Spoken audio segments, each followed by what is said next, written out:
Who will be the leading wide receiver in Kansas City this year? All that and more this episode of Locked On Dynasty Football Podcast.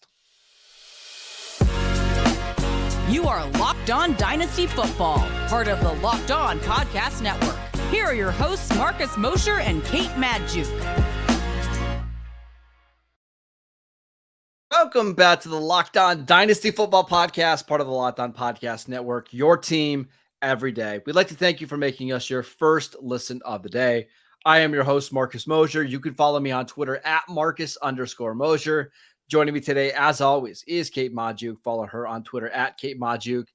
Kate, we've got training camps all officially kicked off now. We've got practice tweets. We've got videos. So today, we're going to continue with our training camp battle. Today, we're talking about wide receivers. Want to start in Kansas City. First question, who's the wide receiver to own in Kansas City? It's Rashee Rice, rookie, second-round pick out of SMU, 2023 rookie. Yes. Who is your pick, Marcus? Hey, it's Rashee Rice. Let's do this. Yeah, Come on. let's freaking go. Yeah, all right, we got to start this off with a conversation, though. Obviously, so we're saying Rashee Rice is the wide receiver to own in Kansas City for the 2023 season. Now, we can't have this conversation without talking about Kadarius Toney. He has a partially torn meniscus, underwent a surgical repair. There's a chance that he comes back week 1. Now, shout out Matthew Betts, injury expert for the Fantasy Footballers, outlined his injury history. Now, I have to take a deep breath. It's extensive. Go ahead, please. It's extensive. The floor is yours. 3 hamstring injuries, 2 ankle injuries, a quad injury, oblique, 2 2D scopes, a foot injury, and what? What? Partridge in a pear tree. I mean, it's pretty ridiculous, right? And my kind of philosophy on some of these players is hurt players stay hurt. And it's just really hard to rely on them. And the more injuries that you rack up, the more injuries you end up getting because you're overcompensating. You're dealing with something. And then the other part of the leg starts to bother you. I think Kadarius Toney's playing style is just going to lead to him always being banged up. And even when he's on the field playing, I don't know how you can trust him to stay healthy for more than a game or 2 at a time. No, right now, heading into the month of August, sitting as wide receiver 44 in Dynasty League Football Startup Draft. He's going to fall like a rock. He's going to fall like a rock. And I can't say that I blame anybody. I've said this all offseason. I thought it was very weird. There were the headlines there that the Kansas City Chiefs wanted Kadarius Toney to be the wide receiver 1. And I said, well, maybe if you wanted him to be the wide receiver 1 for your team, he would have been playing during the Super Bowl over Justin Watson. Yep. Bold take. But he wasn't. He played 6 total offensive snaps in the Super Bowl. Yes, he caught a touchdown. Good job. But you want he wasn't on the injury report ahead of the Super Bowl. You want your wide receiver 1 on the field. He was even playing some special teams in the Super Bowl. You don't have your wide receiver 1 out there. If you truly believe he's your wide receiver 1 and you're worried about injury, you're not going to have him playing special teams. That's just my opinion. So Kadarius Toney, yes, if he is on the field, he is an electric superstar, but availability is one of the most important qualities that you can have in a fantasy wide receiver, and he has not shown the ability to do that. So Kadarius Toney, he's been off my draft board. Is he officially off yours in Dynasty? Not officially off, but he's just probably not going to be going low enough for me to consider him, which is why I'm just kind of flipping this back to the guy that we mentioned at the top. Hey. I am on Rashee Rice, who is going right now as wide receiver 55. We had that Kadarius Toney going as wide receiver 44 going into August. I got to believe those are going to flip, in the next couple of weeks or so. Rashee Rice seems like he's the guy already developing the connection with Patrick Mahomes. He's out there with the first team. We've seen some unbelievable highlights from him so far. On top of that, Kate, we discussed him this offseason, the profile's good. You look at his production at SMU, it's off the charts. You look at his athleticism, which I think surprised everybody at the combine and at the pro day. He tested as a 99th percentile athlete, according to RAS. Now, he doesn't create a lot of separation, but if you're playing with a quarterback who can put the ball wherever he wants, maybe it's not that big of a deal.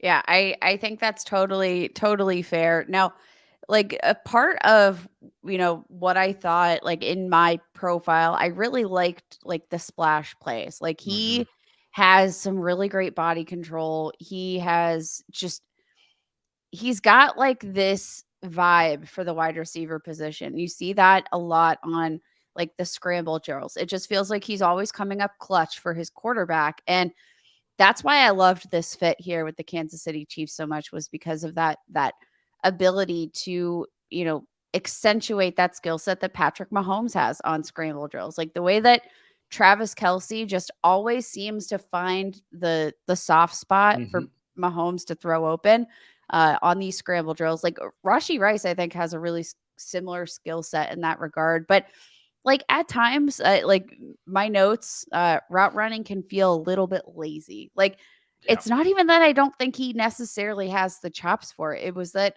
I thought he was a little lazy on his routes sometimes. And if he can clean that up, obviously this is a very potent offense. You're To say the having least. balls thrown to you by the best quarterback in the NFL. Like I'm gonna go with Rashee Rice. Yep. Skyy Moore, we've heard good things about his leap this offseason. That's great.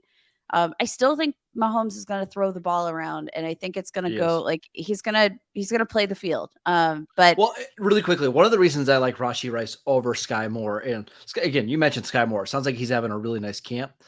I think Rashee Rice just has a little bit more touchdown potential. And you mentioned on some of the scramble drills, he's got better size, 41-inch vertical, and he's got this insane body control. I could just see him this year catching 7 touchdowns for Kansas City just because yes, he's kind of the biggest bodied receiver outside of another name I want to mention, Justin Ross, who is basically free in your dynasty leagues right now, going as wide receiver yep. 99. He is somewhat healthy. He's practicing. He's had a couple really nice passes. I think for me, I would rather just take Rashee Rice, grab Justin Ross as basically a upside target, and that's who I'm rolling with the Kansas City receivers. Yeah, and like Justin Ross, went undrafted, but overall, like that was simply due to the health concerns, Yep. and like by all accounts, seems really healthy. But like Rashee Rice, for as much as like sometimes, his tape would leave you wanting, like in between those splash plays, but uh led the FBS with 18 deep catches, ranked fifth Yep. in deep yards, uh tied for the eighth most contested catches. Like you're gonna take that all day, and I'm especially gonna take that with Patrick Mahomes. Really quickly before we move on, I'm going to name some players that are currently being drafted ahead of Rashee Rice. I know some of these are going to change over the next couple of days, but Jacoby Myers or Rice, Rice easily. Jaden Reed or Rice, Rice easily. Juju or Rice. Oh, you got me with the juju. I'll probably take Rice, which Okay, I would hurts as my well. heart. Romeo Dubs or Rice. Rice. Okay. Last one that's at least a little bit interesting to me. And this is one I would have to think about. Gabriel Davis or Rice. That one is like really tough, but I probably lean Rice. I think I would take Davis there. I think that's Just the based on tipping point. it's based on that's just sheerly based on opportunity Sure. for me, and the fact that like Rice, you know, I, It's tough. technically It's could, yeah, I don't know. That one's like that's a very close toss up for me. all right. Let's talk about another wide receiver battle that I'm just fascinated by out in Denver. We will get to that next. This episode is brought to you by eBay Motors. Our partners at eBay Motors have teamed up with Locked On Fantasy Football host Vinny Iyer to bring you some of the best fantasy picks each week, all season long.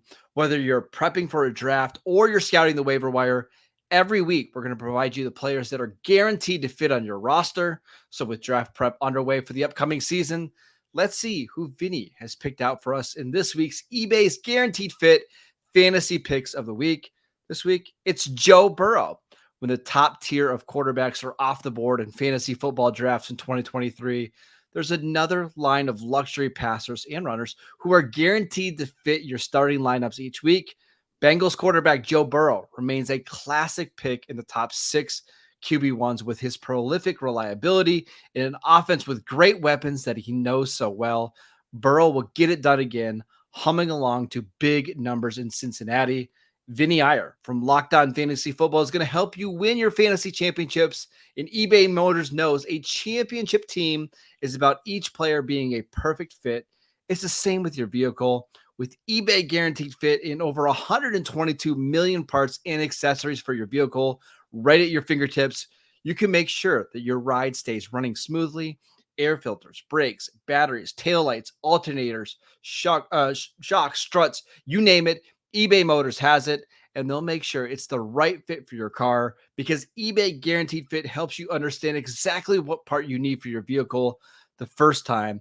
So go forth, switch gears, crank the AC, and say goodbye to sweating if your ride needs a little fixing up because now you know you'll always be set up for success from the get-go. With eBay Guaranteed Fit, everything your vehicle is calling for is just a click away.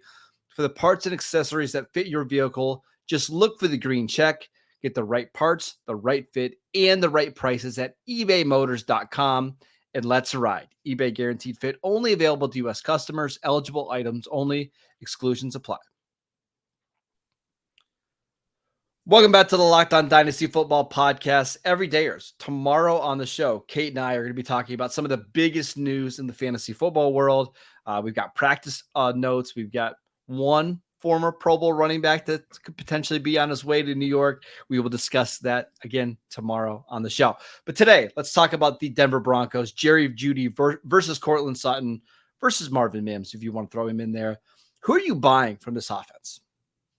Of course, it's got to be Jerry Jeudy for me. Yeah. I've been a little bit bullish on Jerry Jeudy. I think what we saw from him in 2022 was a true breakout season, but didn't necessarily feel like it just because of the situation, because of the struggles that we saw from this Denver Broncos offense, because of the struggles that we saw at quarterback. But by all accounts, you've got to appreciate Jerry Jeudy, just under 1,000 receiving yards, 6 touchdowns, which when did he score 6 touchdowns? Felt like this entire offense didn't score 6 touchdowns at any point in the year, but led the team in yards after the catch, 2.18 yards per route run, which is absolutely fantastic. 111 passer rating when targeted. He actually was the decent, what's the opposite of a sore thumb? A massaged thumb. Sure. He was the massaged thumb of the Denver Broncos offense last year. This one's so tough for me because earlier this offseason, I would completely agree. Jerry Jeudy's the guy that I want. I just think he's the most talented receiver. But I was listening to a podcast with Cecil Lammey, who was out in Denver, who covers the Broncos. And he said, Jeudy looks fantastic, but this is the best I've seen Courtland Sutton look in years. This is the healthiest he's been. It's the most explosive that he's been. And he added that Marvin Mims, who we can talk about as well, is somebody that Sean Payton absolutely loves. So my thinking is there just a chance that the answer is none of the above? And it's just one of these wide receiver cores where they rotate players and you can't really count on one of these guys every week. Plus there's Tim Patrick, who is universally loved by everybody in Denver. If I had to pick one, I would lean Jeudy, but I don't feel super confident in it, Kate.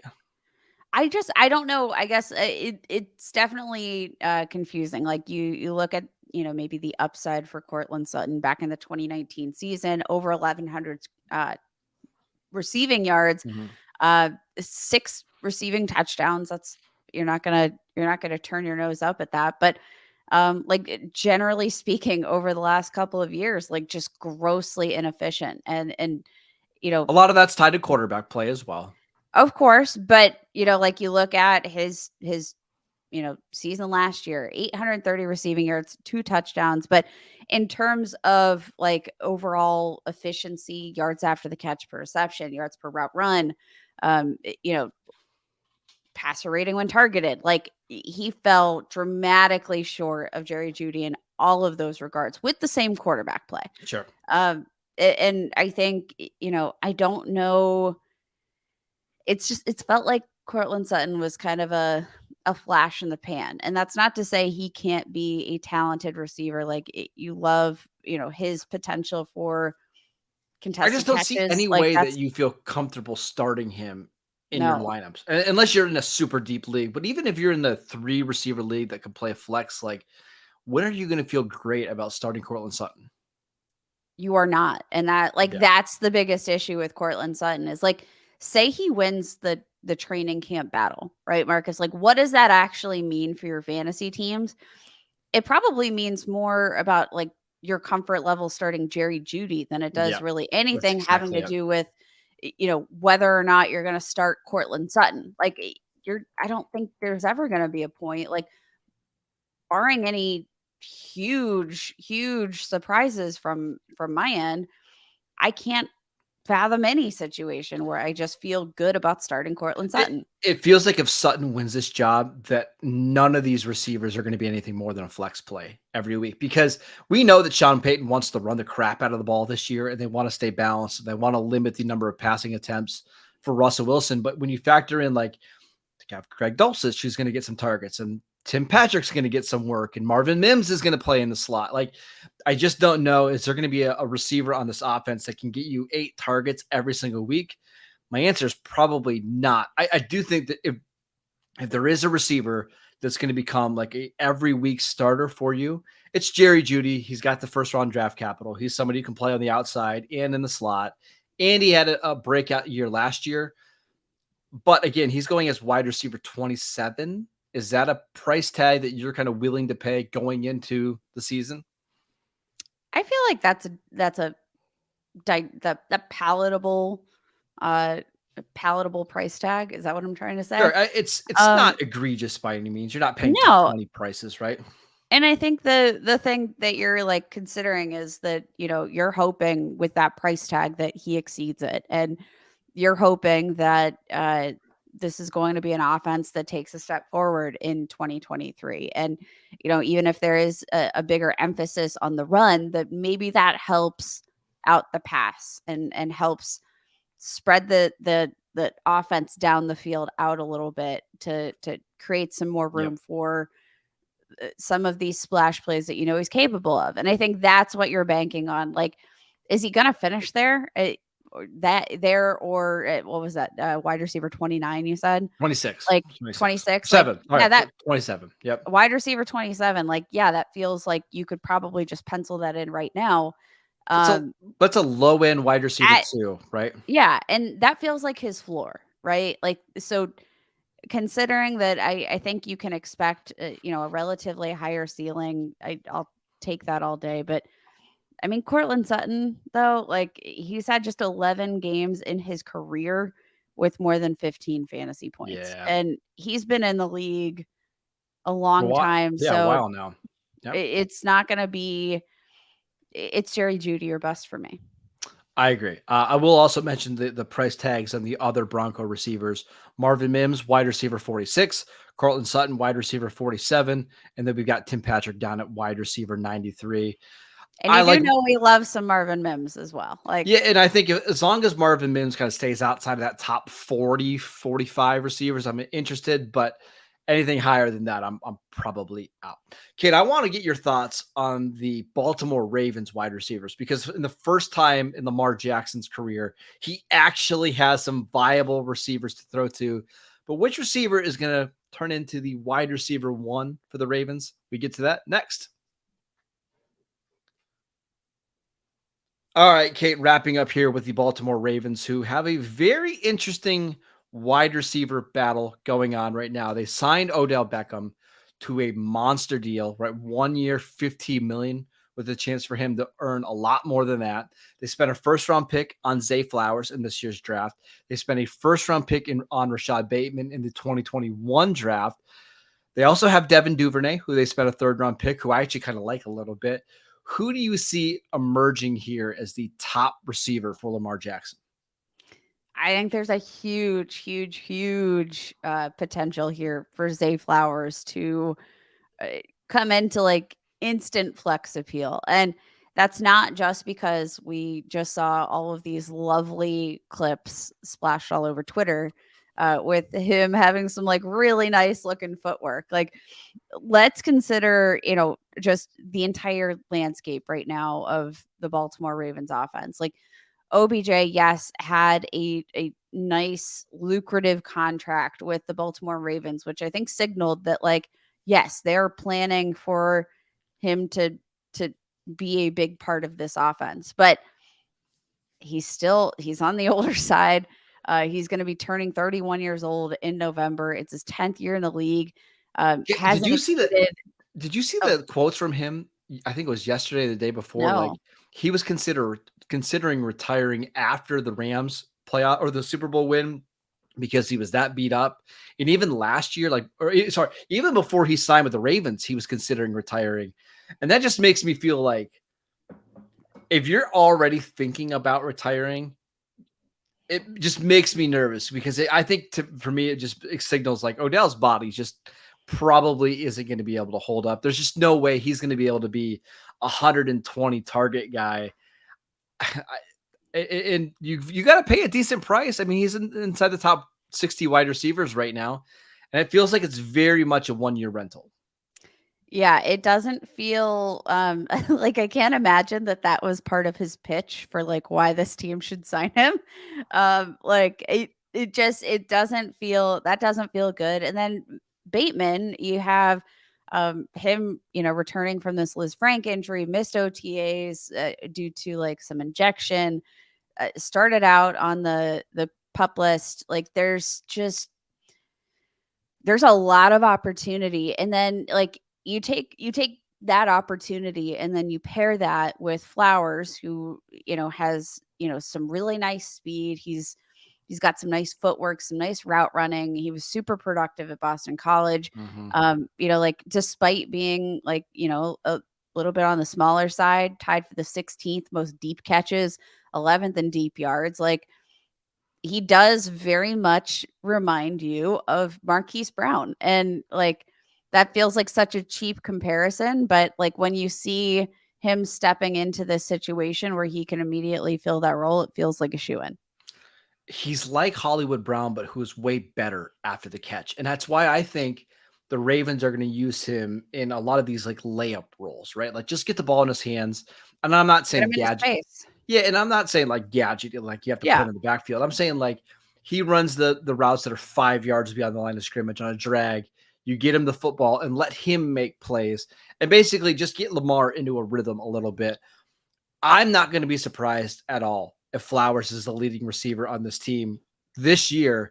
And maybe it's not a ton. Maybe it's like 750 yards. And it's Mark Andrews who's the leading receiver, right? Because he's going to get his. But it's just kind of a wide receiver by committee approach every week. But it's Flowers is the guy that you can kind of count on getting consistent work week in and week out. Yeah, this is going to be it's going to be an interesting team to watch. And the health of Rashad Bateman is fascinating because he is the one receiver that has a little bit of size that can play on the outside and in the slot. I hope that he's healthy. The talent's there. Yeah, it's just, again, kind of talking about these banged up receivers like Kadarius Toney. He's been hurt for seems like 3 years now, even going back to his final year at Minnesota. At some point, this is just kind of who you are, right? Yeah, it's a bummer.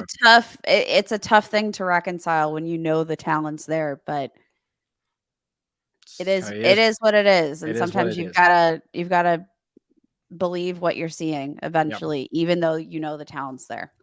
All right, that is it for today's show. We want to thank you for making Locked On Dynasty your first listen every day. Again, every dayers, we're going to be back tomorrow talking about some of the biggest news coming out of training camp. So make sure you guys tune in for that. We are free and available on all platforms. Check out our show on YouTube as well. Go follow Kate on Twitter at Kate Majuk. I'm at Marcus_Mosher. And we'll see you guys right back here tomorrow.